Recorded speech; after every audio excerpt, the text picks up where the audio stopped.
Saudação fraternal a todos, e que a paz do nosso Mestre Jesus possa encontrar em teu coração solo fértil para germinar e prosperar. Por vezes, durante a nossa caminhada, a gente se depara com certos relatos que parecem ficção. Certas histórias, certas vivências que fica difícil por vezes até acreditar que aquilo de fato aconteceu. Parecem que saíram de livros, de filmes, de revistas de ficção. Mas não. Não saíram porque foram relatos verdadeiros, histórias verdadeiras, e vivências muito duras, mas reais. E aqui agora a gente vai conhecer uma história desse quilate. Uma história que de fato parece mentira. Parece que saiu da cabeça criativa de alguém, de um autor, de uma autora, mas não. Foi verdade, foi realidade, aconteceu junto a nós aqui no plano material. Nós vamos conhecer um relato do espírito de nome Hortência. Espírito que teve uma vivência terrível, terrível, angustiante, de dor e de sofrimento. Porque foi uma vivência, uma reencarnação, consequência de uma outra experiência anterior na qual ela realizou péssimas escolhas. E toda escolha tem uma consequência. Não se brinca com a vida e mais, não se brinca com a vida dos outros. Mas Hortência brincou. Achou que era dona da vida dos outros. Deus permite que façamos escolhas, mas exige que soframos as consequências das livres escolhas que fazemos minuto a minuto, diariamente em nossas caminhadas. O relato está aqui neste livro, Semeando e Colhendo. Livro de relatos, onde a gente já conheceu o primeiro relato, de título O Quebra-Ossos. E todos os relatos, se eu não me engano, são 12, são impressionantes. São quantos? 17, errei. Não são 12, 17 relatos. A gente vai para o segundo relato. Tem o título Não se levante. Não se levante é o título deste capítulo. E eu convido, e é um convite a você, que sinta que lá vem história. Não é uma história curta, não é uma história rápida, e aqui a gente não vai ter pressa, porque o Espírito, esse livro foi ditado pelo Espírito Atanagildo, recebido pelo médium Hercílio Maes. O ano de lançamento foi 1965. O livro foi recebido antes, logicamente. Então já faz um tempo que ele está por aí, à nossa espera, para que a gente o visite, leia, conheça e principalmente medite e tire lições do que aqui foi colocado por Atanagildo.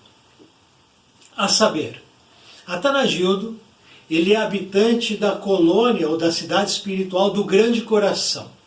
É uma cidade espiritual como Nosso Lar, como a Alvorada Nova e tantas outras. E Atanagildo tomou contato com certas histórias de certos espíritos, já desencarnados ou não. E ele, curioso, e não só curioso, estudioso, e desejando reportar a nós as experiências de sofrimento desses espíritos, buscou nas respectivas colônias onde esses espíritos estão fichados, porque você está fichado ou fichada em alguma colônia espiritual. Você não está solto ou solta no universo. Não. A sua ficha espiritual, sua história espiritual está arquivada em alguma colônia, ou se preferir, cidade espiritual. Qual é? Não vamos saber e não nos interessa. Não nos interessa porque é uma informação que não vai mudar nada. Mas está lá. Por exemplo, a minha ficha está em algum lugar, nos arquivos akáshicos de algum departamento, de algum ministério, de alguma cidade espiritual. Ponto. Atanagildo foi até esses arquivos que podem estar em cidades espirituais diferentes, não necessariamente todos em uma, 17 relatos neste livro. Ele buscou 17 arquivos akáshicos e pode ser que ele esteve em 17 departamentos diferentes de cidades diferentes no plano espiritual. E ele teve acesso aos relatos, relato fidedigno. Fidedigno. Aqui ele não aumentou nem tirou nada, exceto nomes e possibilidades de alguém identificar o relato, ou o personagem, ou a personagem do relato. Então isso ele mudou. Mudou o nome de cidade, mudou o nome de personagem. Só isso. A ideia não é identificar que o relato aqui era de tal pessoa, mas sim aprender com o relato. Então, essa é a dinâmica que fez nascer este livro, com 17 relatos. E o convite é para que a gente aprume o ouvido, a atenção, sentemos e vamos acompanhar, porque é um relato linear. Atanagildo vai nos mostrando desde a reencarnação do espírito Hortência, que ganha esse nome, logicamente, né? Quando ela reencarna, até o momento do desencarne dela, nos mostrando o porquê ela foi colocada para viver o que ela viveu. Por que que aquela consequência daquela situação horrorosa pela qual ela passou teve de existir? Ele vai nos dizer aqui a relação com a irmã de nome Guiomar, o que aconteceu com o corpo físico dela, e depois como se desenrola o desencarne. Como é que isso aconteceu? Então vamos, é um relato muito legal, muito bem feito, em que a gente acompanha como se a gente estivesse assistindo a um filme ou uma série. E as lições aqui são de foro íntimo.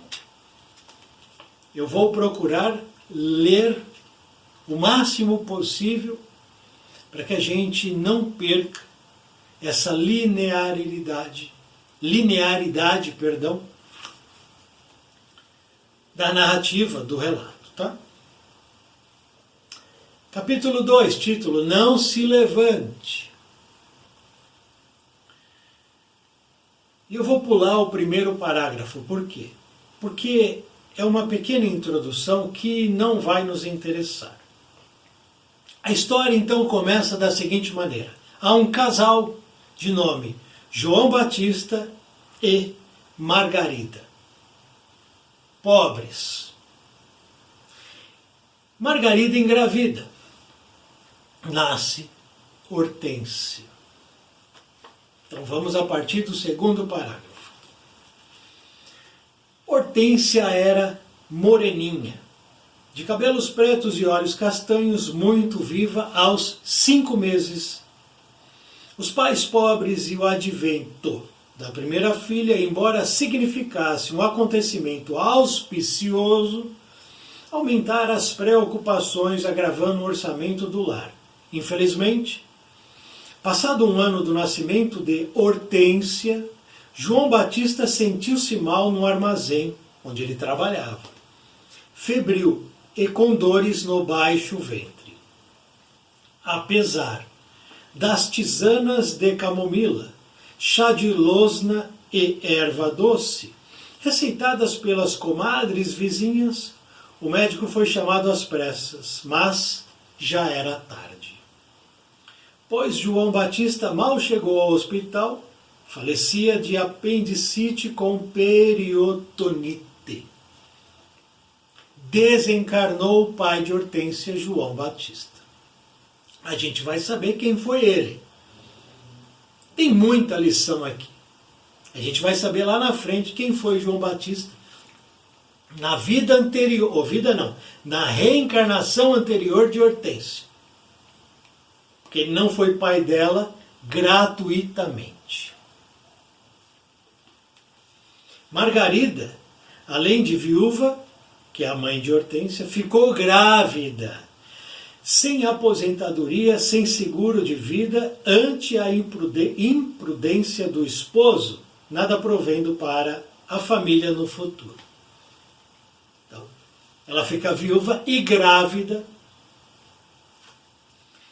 E decorridos 4 meses da morte de João Batista, nascia Guiomar, outra menina morena, bem nutrida, significando novos gastos. Pronto, temos aqui então 2 meninas novas, 2 crianças, e a mãe Margarida. E só. Margarida tirou-se decididamente à luta e pôs-se a lavar, passar e cerzir roupas para criar as filhas. Felizmente, elas gozavam de boa saúde, mas, atenção, à medida que cresciam, era fácil de se observar a diferença entre o caráter e o temperamento de ambas. Por quê? Porque todo mundo, nós todos trazemos um passado, trazemos tendências, inclinações, um arcabouço de caráter, de personalidade, de comportamento. Uma reencarnação não é um processo zerado, onde eu restarto, recomeço do zero. Não. Do zero é um corpo novo, mas o espírito é velho e traz tudo aquilo que não seguramos fisicamente.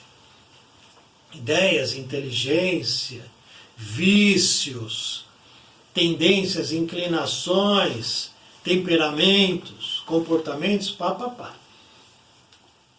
Olha só, Guiomar, a mais nova, quieta e afável, entretanto, de espírito calculista, sovina, exigindo recompensas pelo mínimo favor prestado a qualquer um.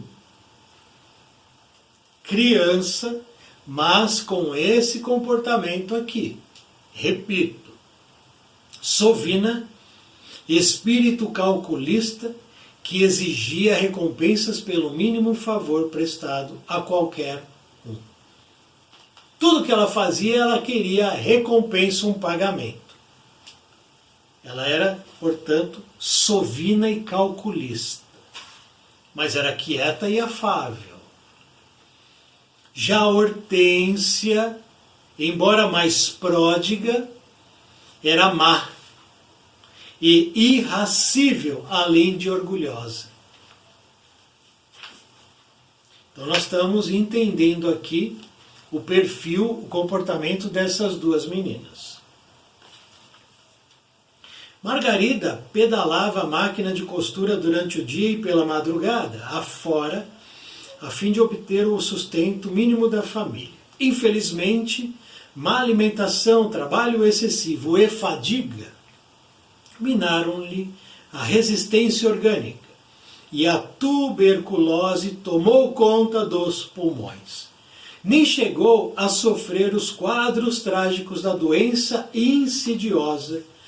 Morreu em poucos dias, justificando plenamente os dizeres dos vizinhos, que diziam: Margarida está à beira do túmulo. A tuberculose unicamente lhe deu um empurrão.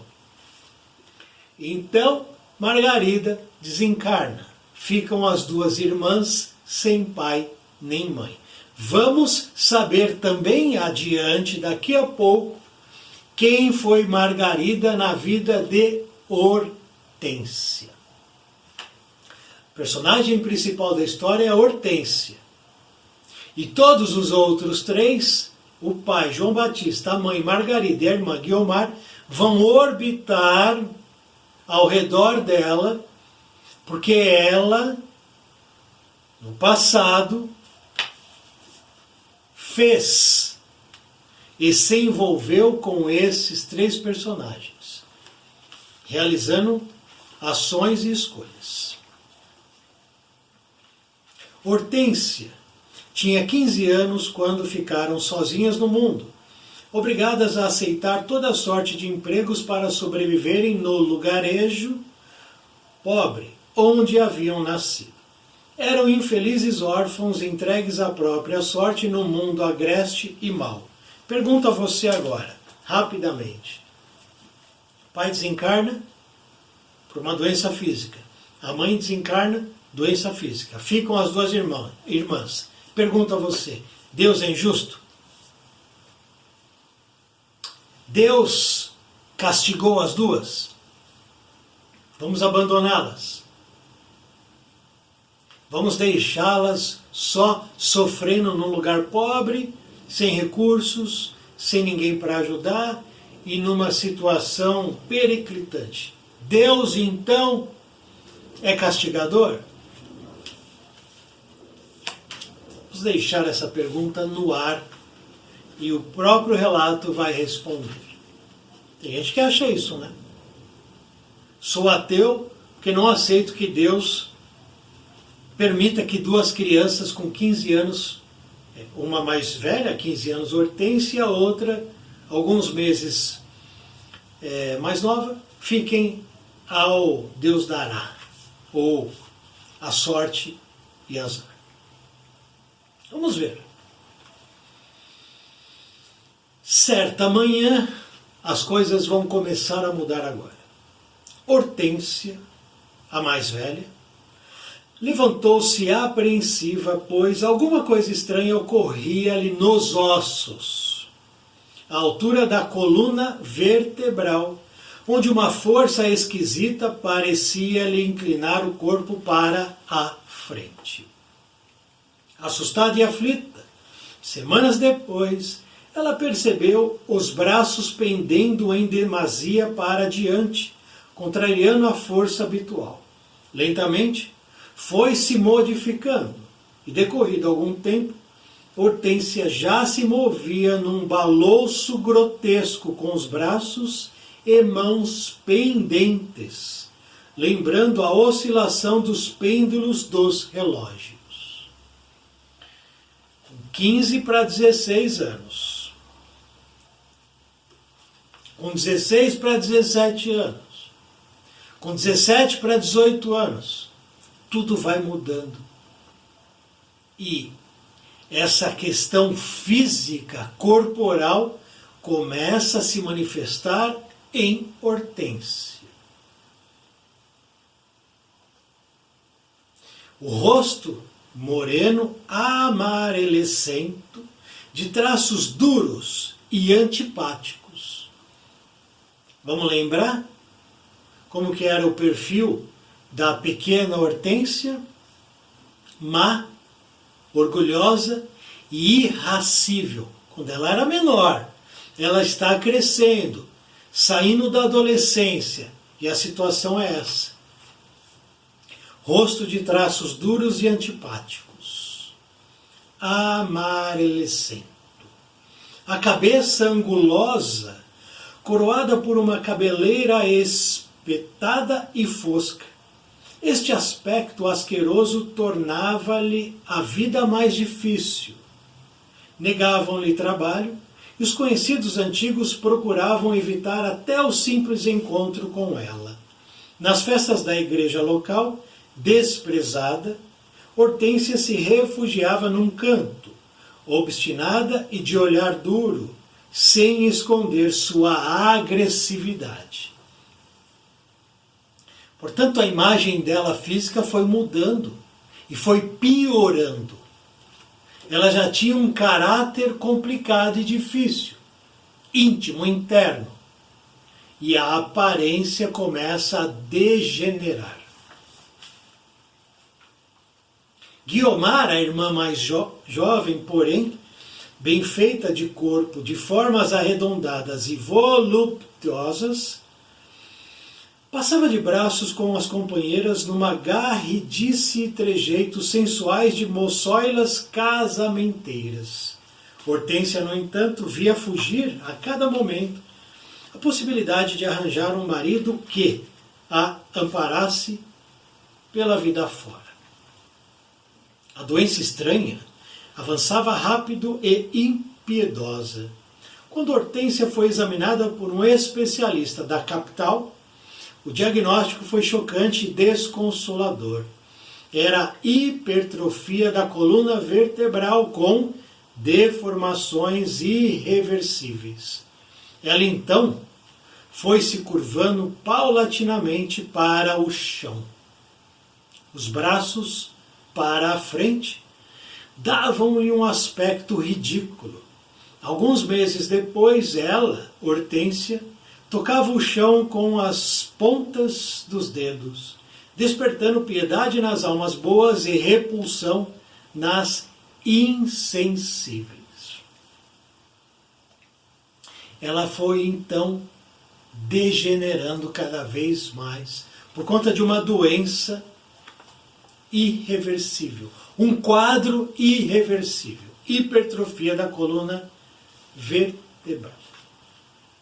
Guiomar, que não tinha essa doença, que era mais nova, tinha um corpo, como diz aqui, de formas arredondadas e voluptuosas. Chamava a atenção. Agora imagine esse quadro. Uma irmã completamente deformada fisicamente, com um aspecto terrível, e a outra com um aspecto atraente. Eu vou lembrar de novo, a gente não pode perder isso de vista. Hortência era má, irascível, orgulhosa, e Guiomar era sovina, calculista e exigia recompensas pelo mínimo favor que fazia. Esse é o quadro, esse é o ambiente que uniu esses dois espíritos. Pergunto a você, por quê? Por que tanto sofrimento? Por que tanta dor? Por que os pais desencarnaram? Por que ficaram só as duas juntas e essa condição terrível física de Hortência? O relato vai responder. Guiomar ficou atarantada com a desgraça insuperável da irmã e deplorava o fardo oneroso que isso lhe causava na vida moça, cheia de sonhos. Porém, tornou-se indiferente à sina de Hortência, e sua alma primária e inescrupulosa sentia certa satisfação mórbida ao vê-la caminhar trôpega e balouçante, oscilando os quadris e os joelhos, tocando o solo com os dedos sujos e as unhas enegrecidas. Ela sentia até uma certa alegria de ver a irmã naquela condição. Hortência, ao completar 25 anos, tinha a fisionomia completamente simiesca, causando susto e asco. A testa era um mapa geográfico com 1000 rugas, pelo esforço de olhar para frente sem poder erguer a cabeça. Ela não conseguia mais ter a cabeça ereta, o corpo ereto. Ela estava completamente curvada para o chão. O esforço de olhar para frente franzia toda a testa dela. O movimento espasmódico e antinatural fizera dela um objeto de escárnio para a gurizada traquinas e inconsciente, que a apelidaram de relógio de parede. A infeliz aleijada já cogitara algumas vezes o quê? O suicídio, é lógico. Pensava em cometer suicídio pela condição física que ela estava vivenciando. Todavia, o espírito egocêntrico, olha lá, todavia, o espírito egocêntrico e ainda essencialmente apegado à vida física, dava-lhe forças para prosseguir naquele corpo deformado. Confiante no milagre de uma cura imprevista, vibrava-lhe na alma a esperança de encontrar algum mago poderoso capaz de livrá-la da enfermidade tão repulsiva. Isso lhe animava o andar trôpego pelas ruas, malgrado reconhecer-se uma caricatura humana. Certa vez, abalada nas fibras do ser, ouviu alguém verberar a estupidez de Deus que, ao fazer uma criatura à sua imagem, produzira um monstro. Esse era o tratamento que a sociedade dava a Hortência. Ela era chamada de monstro, ela era colocada com vários apelidos. Isso se chama hoje bullying. Era a condição dela. E ela só não cometeu o suicídio porque ela era muito egocêntrica e materialista. Por isso que ela não teve a força suficiente para cometer suicídio. Guiomar, enojada, a irmã mais nova, enojada, punha-lhe a comida no prato e Hortência, atenção agora à maldade da irmã. Hortência alimentava-se como um cão esfomeado, abocanhando os alimentos, fuçando o prato, sacudindo-se toda para partir um pedaço de carne com os dentes, sem o auxílio das mãos ossudas e rígidas, que não se dobravam apesar do máximo esforço. As mãos, ela não tinha mais esse movimento aqui no punho de dobrar. Ela não dobrava mais as mãos ficaram rígidas, como se fosse uma coisa só endurecida. Então ela não tinha mais a capacidade de utilizar as mãos como a gente usa normalmente.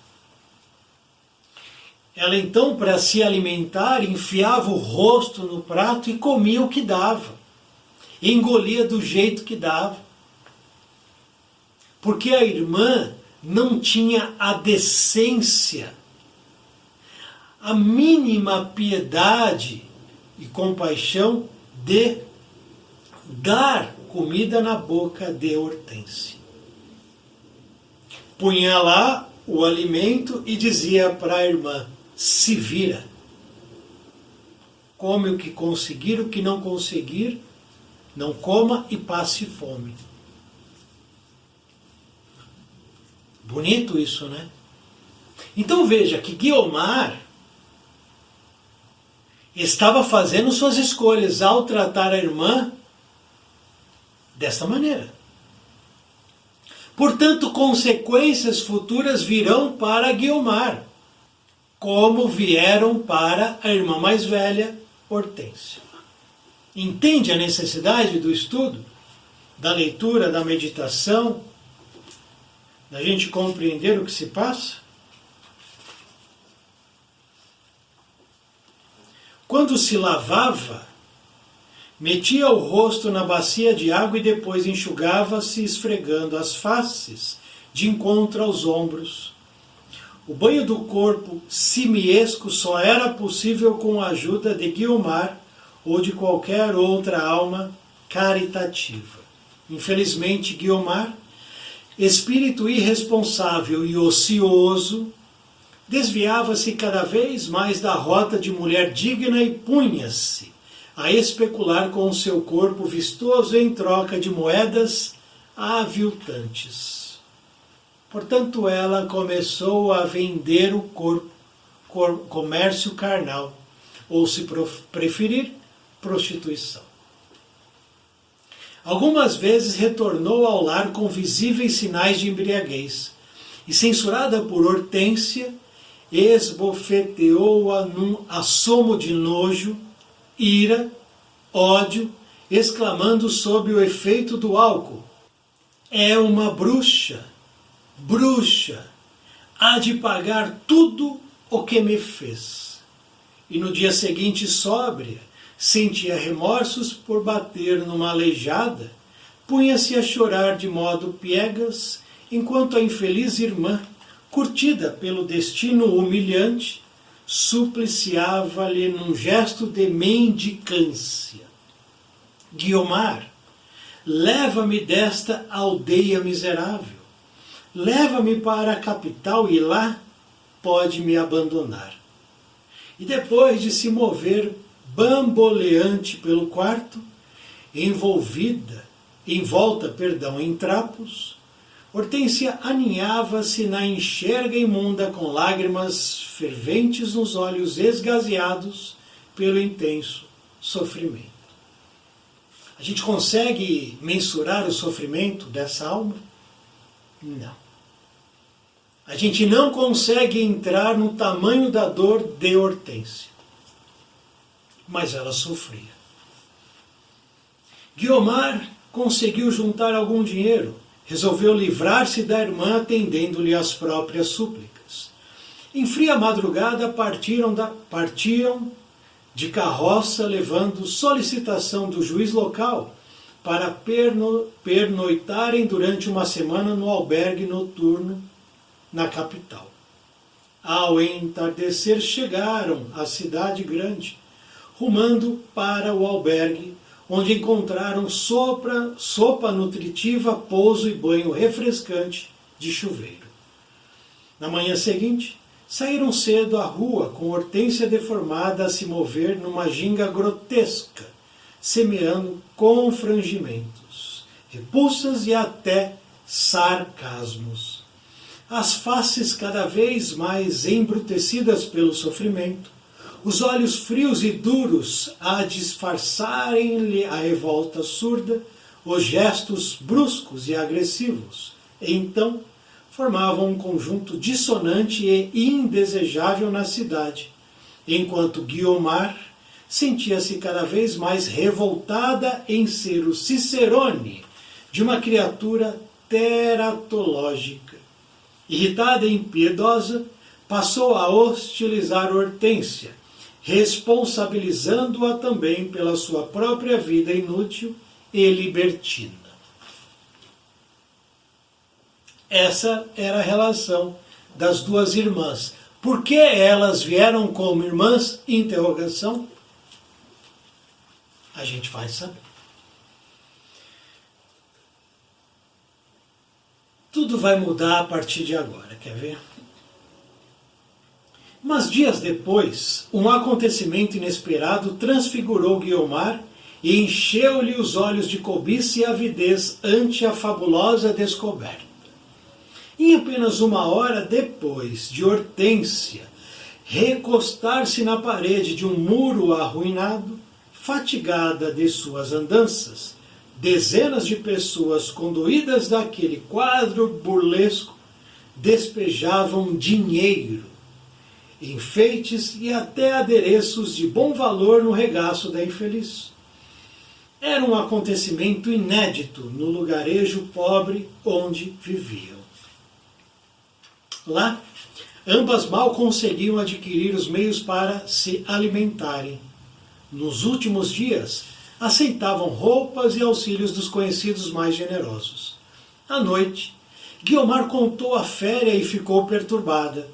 Ali estava uma pródiga fonte de renda para si e a possibilidade de amealhar dinheiro fácil, cabendo-lhe unicamente a tarefa de custodiar a irmã aleijada. No princípio, tratou Hortência com fingida ternura e afabilidade, velando por sua saúde e bem-estar, mas, decorridos alguns dias, seu espírito mercenário e calculista passou a explorar todas as circunstâncias favoráveis na especulação da desgraçada irmã.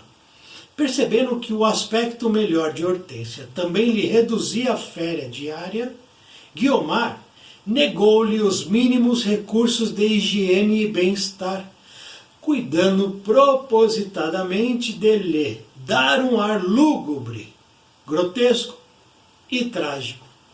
Empurrava Hortência para os lugares de maior afluência de pessoas, fazia-a levantar-se de madrugada e impelia-a pela rua escurecida, a fim de apanhar o primeiro transeunte, e altas horas da noite ainda a sustinha nos pontos estratégicos de boa renda e muita gente.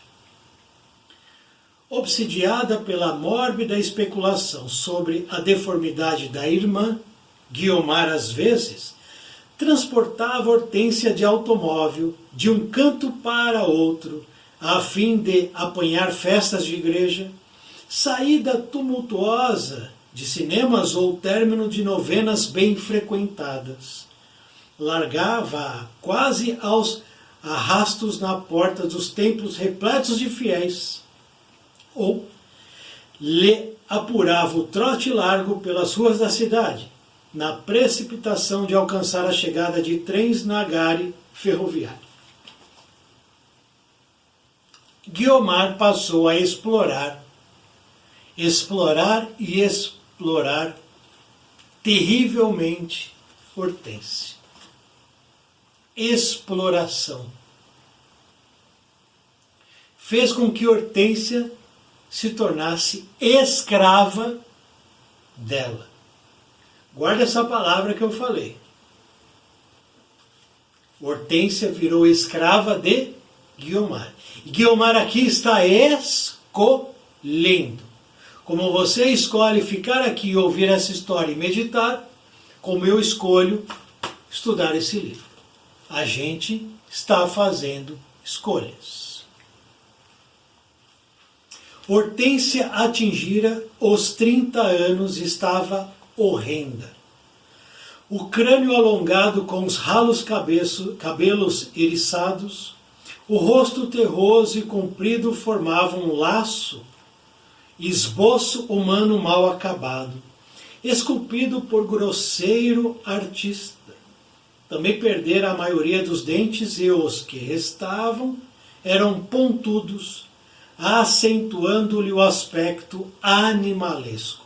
Imaginemos a imagem desse ser humano. De fato, uma coisa grotesca e assustadora. Isso é gratuito? É culpa de Deus? É culpa de Deus isso? A gente vai saber. Algumas criaturas de coração magnânimo compraram-lhe um carrinho de rodas de borracha, facilmente movido à mão. Guiomar ficara furiosa com aquela providência caritativa, que logo reduziu grande parte das esmolas, e certa noite escura, enquanto Hortência dormia, Guiomar largou o carrinho no trilho da estrada de ferro, e um trem o esfacelou. Dali por diante, pôs-se a vigiar Hortência como um felino vigia sua presa, impedindo-a de contato com qualquer criatura.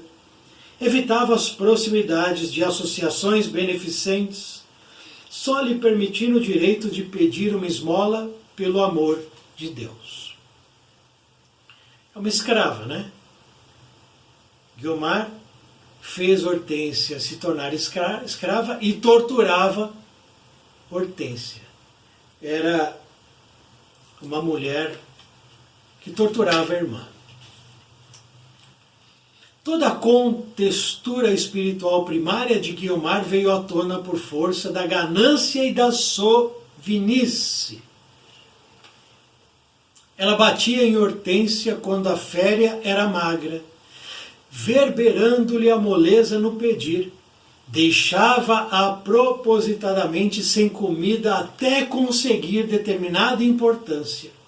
Explorava-lhe todas as possibilidades do ganho fácil, verificando que a própria fome melhorava a receita de Hortência. Tortura atrás de tortura.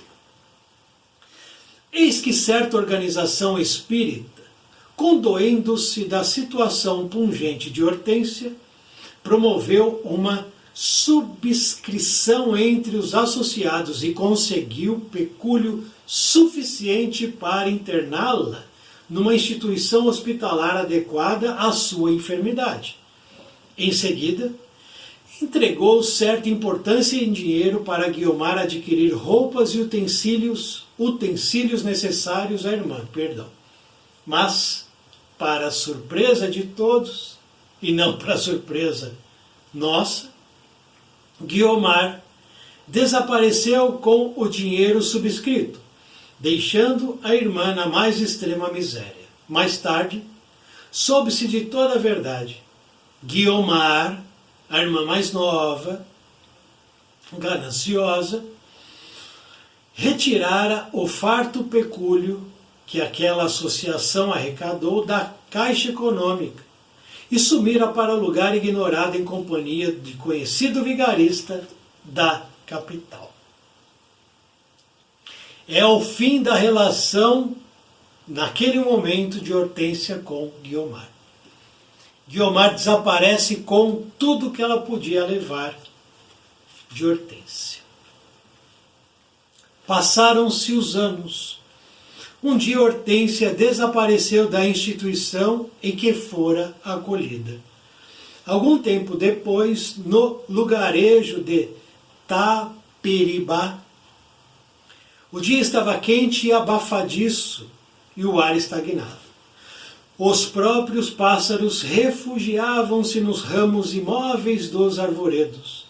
Entre os tufos de capim amarelecidos e pintalgados pela poeira vermelha, que subia da estrada principal, existia um caminho estreito e sinuoso entre os arbustos e sob os arvoredos copados. Ao longe na estrada, trotava uma carruagem deixando uma nuvem cor de tijolo à retaguarda. No riacho, debaixo de uma ponte, algumas mulheres lavavam roupas nas tábuas lisas, depois de as esfregarem com sabão de cinzas. Entretidas na faina laboriosa e como não eram dotadas com a faculdade da vidência, elas não podiam perceber a cena insólita que se passava justamente sobre a ponte onde se abrigavam do sol causticante. Ali, sem se preocupar com o calor estorricante, encontravam-se 3 homens, atenção agora, de vestes translúcidas, envoltos por uma luminosidade suave, em um lusco fosco lilás safirino. Jamais as lavadeiras poderiam ouvir-lhes o diálogo, pois eram realmente espíritos em alguma tarefa importante naquela zona. A gente vai agora para o fim da história. Guiomar abandonou Hortência. Hortência foi acolhida numa instituição, mas não está mais na instituição, no hospital, na capital. Hortência desapareceu. Ninguém sabe. E aqui a gente também não vai saber. E agora surgem, em cima de uma ponte, em uma cidadezinha do interior, 3 espíritos na forma masculina. Vamos ver o que vai acontecer agora.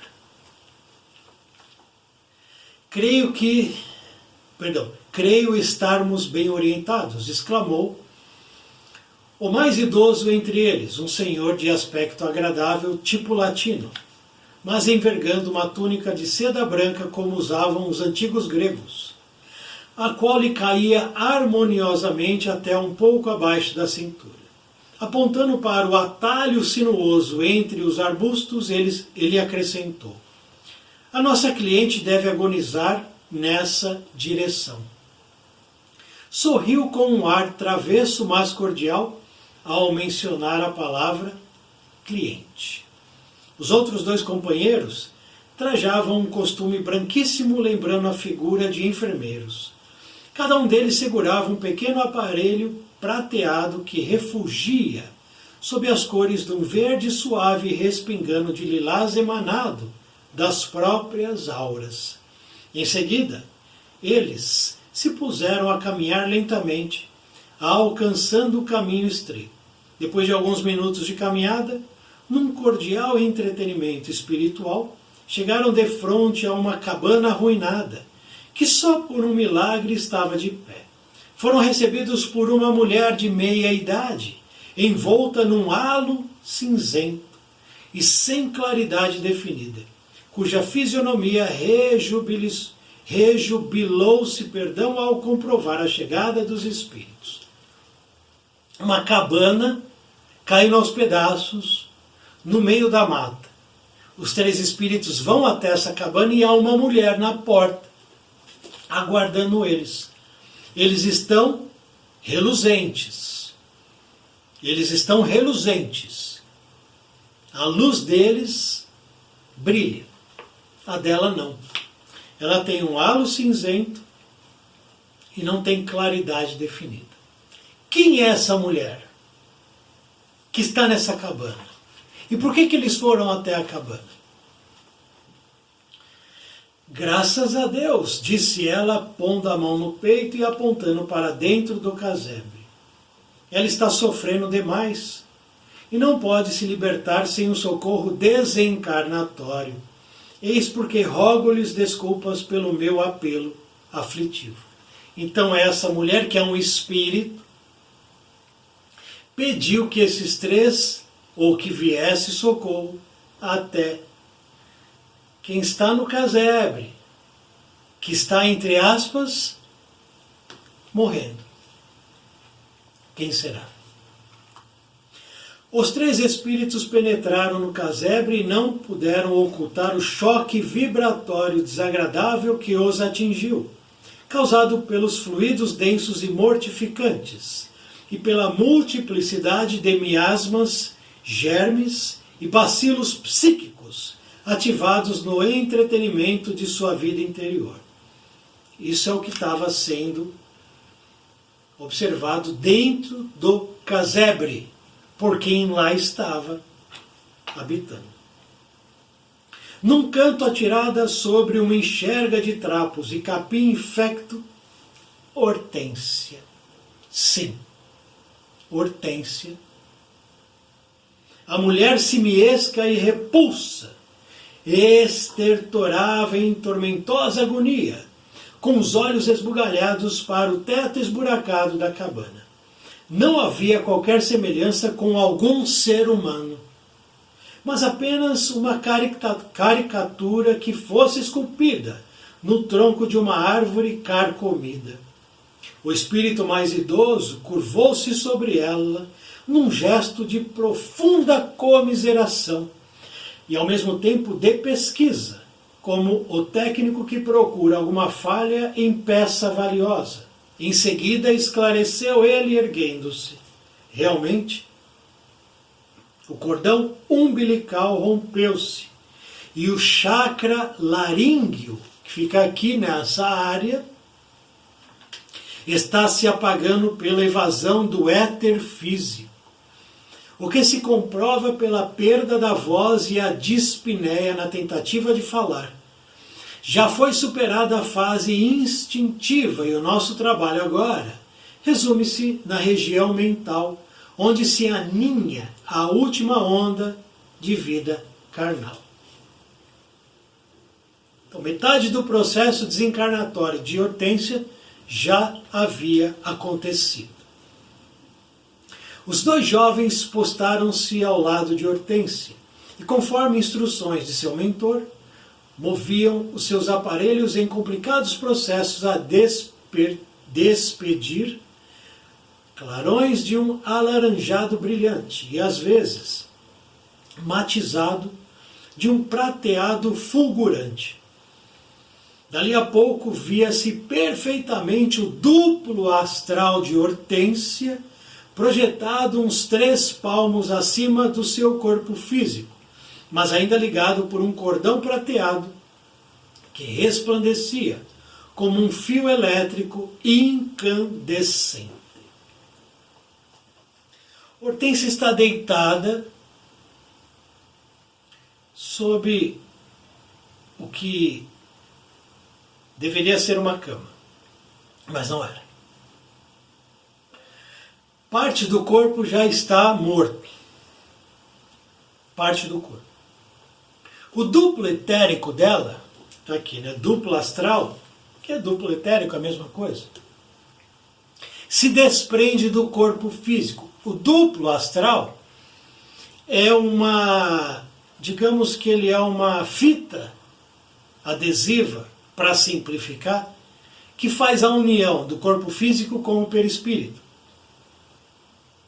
No duplo astral ou no duplo etérico se encontra o tônus vital, ou fluido vital, ou o nosso combustível, que faz com que a gente possa atuar nessa matéria, nesse corpo aqui. Quando o meu tônus vital, meu fluido vital acabar, esquece. Não há como a gente animar a matéria. E ela ainda tinha, voltando, esse duplo astral, duplo etérico, se desprende e fica 3 palmos acima do corpo, e está se soltando, mas ainda há ligação entre o corpo físico e o perispírito pelo nosso cordãozinho prateado, que precisa ser seccionado.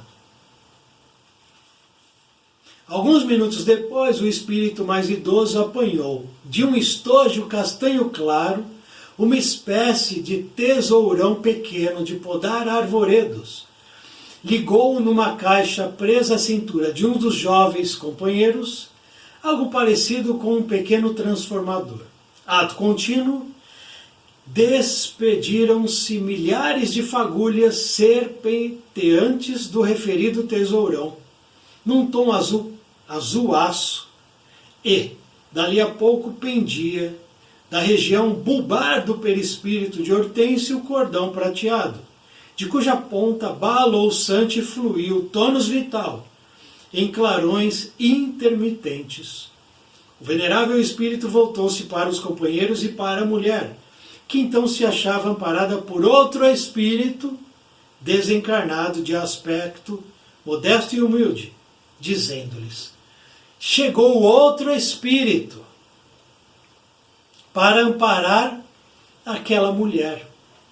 Quem será que veio amparar aquela mulher que pediu auxílio? Então, voltando um pouquinho, o mentor do grupo pega esse tesourão. É uma maneira de explicar, né? Porque falta palavras, então para a gente entender, como se fosse algo que vai seccionar, que vai cortar, como se fosse uma tesoura. Ele usa algum equipamento que a gente desconhece, e ele faz esse rompimento, esse corte, essa cisão. Ele corta. Porque aqui diz, o cordão, né, estava na região bulbar do perispírito de Hortência. Região bulbar é aqui, pessoal, ó, a nuca, tá? Então é aqui que está o nosso cordão de prata. Aqui. Então ele vem aqui, ele corta. Quando ele corta, vai fluir tônus vital da ponta. O cordão fica balançando e vai expelindo tônus vital, o restante do tônus vital. Isso se desfaz no ar, no universo. e esse cordão de prata ele também vai se desfazer e desaparece. Esse é o processo do desencarne. Com auxílio, né? Lógico, com auxílio dos... Então o mentor vai dizer agora vai ficar bom a história. Agora vai ficar bom. Irmãos Margarida e João Batista, os pais de Hortência, os espíritos de Margarida e João Batista estavam lá no casebre acompanhando o sofrimento da filha. Irmãos Margarida e João Batista, entrego-lhes o espírito de Hortência, que foi sua filha na última existência terrena. Deixo a cargo de vocês a assistência que ela poderá necessitar. Almejo a todos compreensível vivência espiritual e eficiente programa redentor para o futuro. Fez o seu trabalho, a filha de vocês, cuidem dela. Retornaram pelo mesmo caminho sinuoso entre tufos de capim avermelhado enquanto o mentor comentava. Agora a gente vai saber o que levou Hortência a esse sofrimento. Por que ela foi filha de João, filha de Margarida, irmã de Guiomar? A gente vai amarrar agora e chegar de fato ao porquê das coisas. Reta final. O mentor diz: o problema kármico na Terra ainda é complicado e bem tormentoso. No entanto, quando o espírito aceita espontaneamente a prova redentora e a cumpre com resignação, conformidade e estoicismo,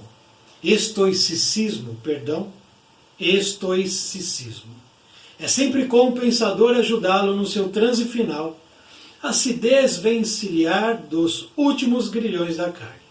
Hortência, a irmã que atendemos, apesar do orgulho e da ferocidade do passado, aceitou e cumpriu resignada a prova trágica e dolorosa que impôs a si mesma. Atenção! Impôs a si mesma. Não foi Deus, não foi Jesus, não foi Maria, não foi Pedro, não foi Paulo, não fui eu, não foi você. Ela.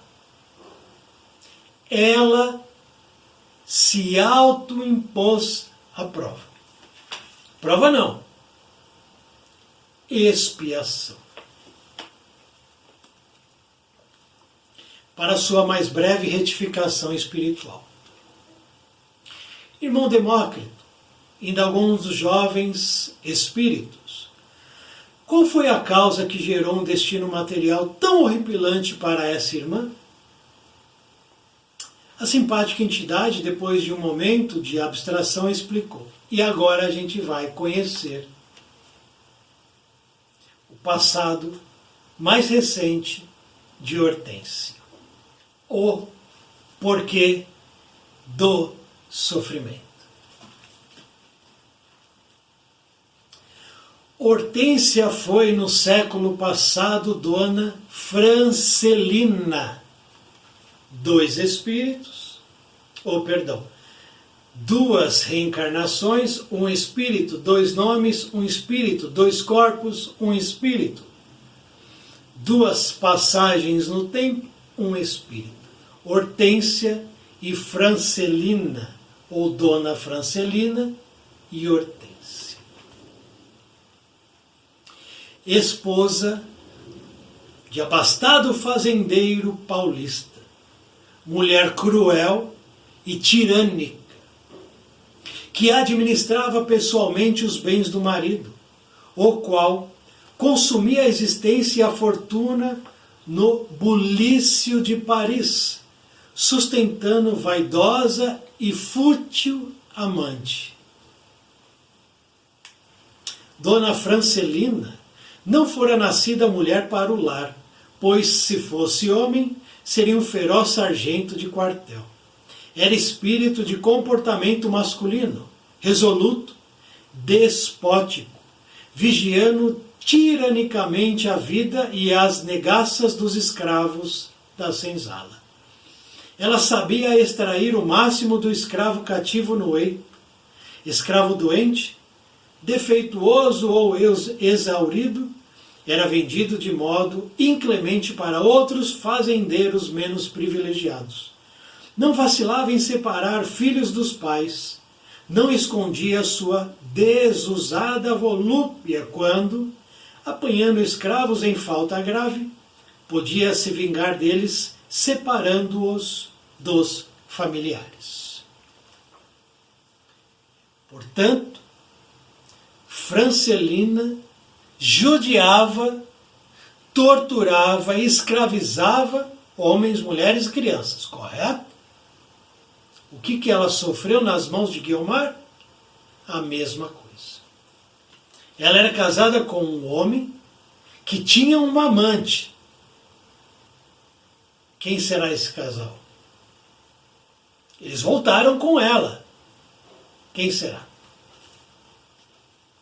Demócrito fez uma pausa como a coordenar lembranças e continuou. Mas a vingança mais impiedosa e sádica de Dona Francelina, sádica, consistia em obrigar o escravo ou a escrava, eu vou lembrar então antes o título da lição, não se levante, certo? Título do capítulo da lição. Então vamos lá.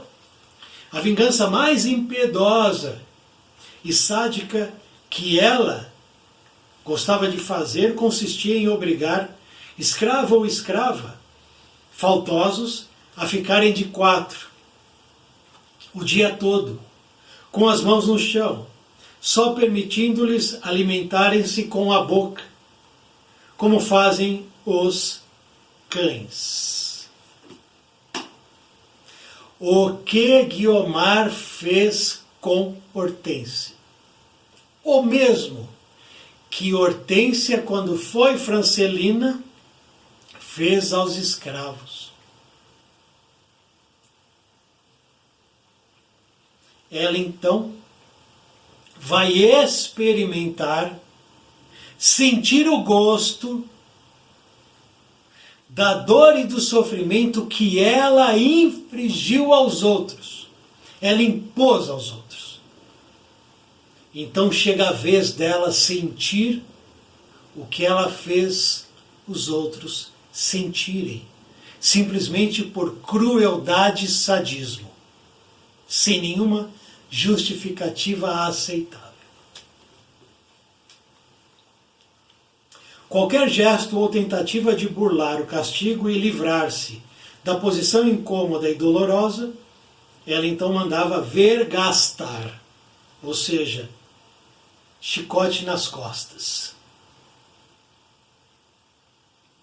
E enquanto os feitores castigavam o lombo dos infelizes cativos, ela gritava num tom de voz varonil e no sotaque arrastado de mulher nortista: não se levante, não se levante. O que aconteceu com ela? Não conseguia se levantar.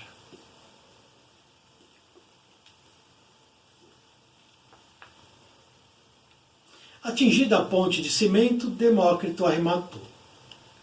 Sob a lei de que a semeadura é livre, mas a colheita é obrigatória, Dona Francelina retornou à terra na localidade de Taperiba, vivendo a infeliz figura de Hortência nas condições dramáticas que vocês puderam verificar, modelando durante anos, na sua deformidade insuperável e posição quadrúmana, a mesma configuração que no passado ela impunha impiedosamente a seus infelizes escravos, considerando-se que o amor une e o ódio imanta, as almas entre si, junto de Hortência nasceu como irmã Guiomar, a escrava mais pérfida da fazenda, da qual Dona Francelina mais se desforrava pela chibata. A escrava que ela mais judiou, que ela mais machucou, que ela mais humilhou, retorna como irmã e vai tornar a irmã escrava. Hortência se torna escrava e é torturada, machucada, humilhada por Guiomar. Guiomar então devolve a Hortência o mal que Dona Francelina deu à escrava. De novo, dois espíritos que se uniram pelo ódio, como diz aqui, e não pelo amor. O esposo boêmio, irresponsável, e sua amante parisiense também se aliaram à prova de Hortência na carne, vivendo as figuras de João Batista e Margarida. O pai e a mãe, a quem ainda há pouco entregamos a filha.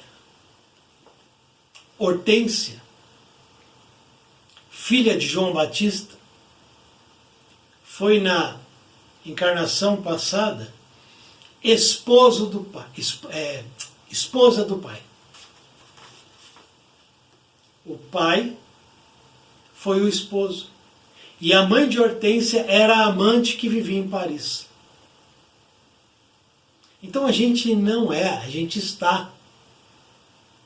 Eu não sou filho, eu não sou pai, eu não sou mãe, eu não sou prima, eu não sou avó. Eu estou. Pai, mãe, irmão, filho, filha, avó, tio, tia, primo, prima. Estou. Vai mudar. A gente não fica na mesma posição. O marido de Francelina retorna como o pai de Francelina, que ganha o nome de Hortência.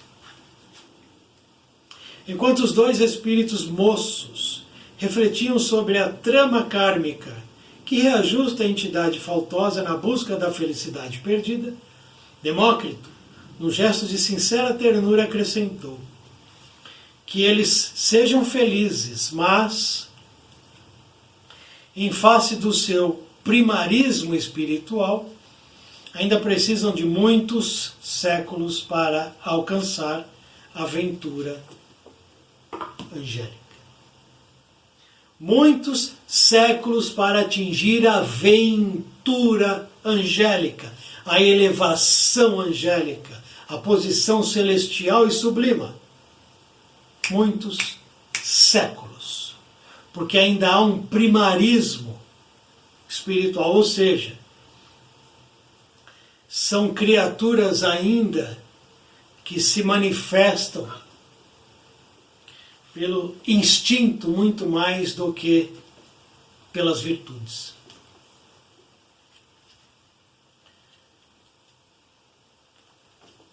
Quanta lição, não? Todas as perguntas foram respondidas. A gente chega aqui agora, depois de 1 hora de vídeo, sem nenhuma pergunta com relação a esse relato. E compreendemos de maneira cristalina e transparente que Deus é justo, é compassivo, é misericordioso. Mas a lei é inflexível. Inflexível. A lei não se dobra a ninguém. E o nome do livro é Semeando e Colhendo. Hortência colheu o que Dona Francine semeou. 2 vivências, um espírito. Você semeia agora e você vai colher amanhã. Medite na sua semeadura. Meditemos. Obrigado por assistir esse vídeo. Muita paz, muita luz. Salve o nosso Mestre Jesus.